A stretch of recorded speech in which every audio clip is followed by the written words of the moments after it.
अस्सलाम वालेकुम guys and welcome back to C programming course again.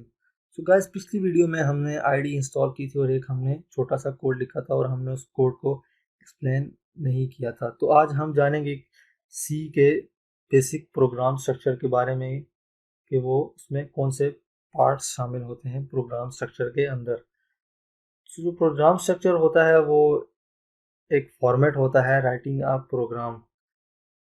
जो सी का जो प्रोग्राम स्ट्रक्चर है वो वेरी फ्लेक्सिबल है। ये जो लैंग्वेज होती है उसकी पावर को इंक्रीज करने में मदद करता है। तो सी का जो प्रोग्राम स्ट्रक्चर है वो मुश्तमिल होता है preprocess directive, main function और प्रोग्राम बॉडी। सबसे पहले प्री प्रोसेसर डायरेक्टिव क्या होता है? प्री प्रोसेसर डायरेक्टिव एक इंस्ट्रक्शन होती है जो हम कंपाइलर को देते हैं before the execution of a actual program. Processor होता है, हम उसको कंपाइलर डायरेक्टिव भी बोलते हैं।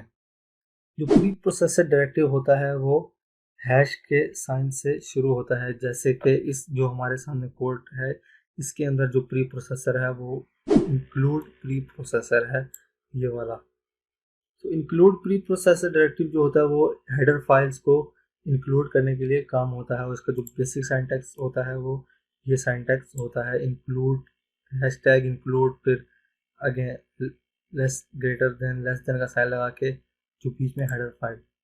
अब हम इसके बात करते हैं कि हेडर फाइल्स क्या होती हैं।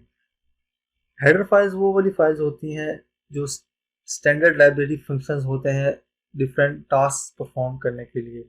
सी लैंग्वेज के अंदर बहुत सारी हेडर फाइल्स हैं डिफरेंट काम करने के लिए। जितनी भी हेडर फाइल्स हैं हर किसी का अलग अलग काम होता है और वो उनके अंदर पहले से प्री डिफाइंड फंक्शंस होते हैं। हम एक प्रोग्राम के अंदर बहुत सारी हेडर फाइल्स इंक्लूड कर सकते हैं।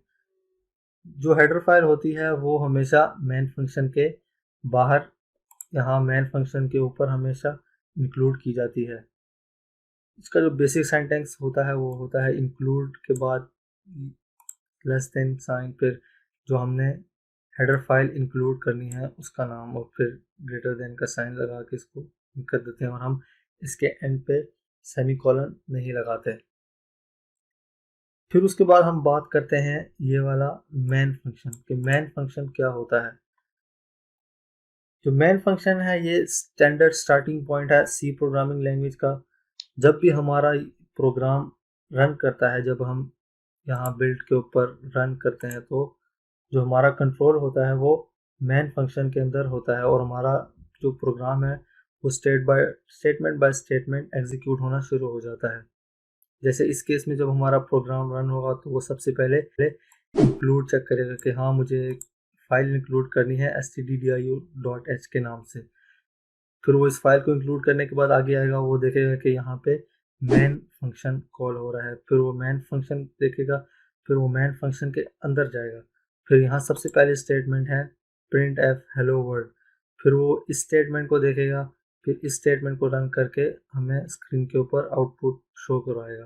तो इस तरह main function line by line code को एग्जीक्यूट करता है। अभी हम एग्जांपल देते हैं, इसके बाद हम एक और कोई भी लिख लेते हैं, जैसे कि वेलकम टू सी प्रोग्रामिंग। तो आप देखेंगे कि ये हेलो वर्ल्ड के बाद सी प्रोग्रामिंग वाला प्रिंट होगा, इससे पहले प्रिंट नहीं हो सकता। ये लाइन बाय लाइन सबसे पहले हेलो वर्ल्ड प्रिंट होगा, फिर वेलकम टू सी प्रोग्रामिंग। हम इसके बाद फिर एक दफ़ा हेलो वर्ल्ड लिख लेते हैं, आपको जल्दी सही समझ आएगा कि ये एग्जीक्यूशन कैसे काम करती है।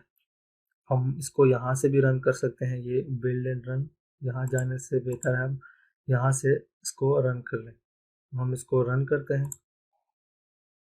तो ये आप देख सकते हैं पहले हेलो वर्ल्ड इस तरह अच्छा नहीं लग रहा, हम इसमें इसको न्यू लाइन में लेके जाते हैं। तो न्यू लाइन में जाने के लिए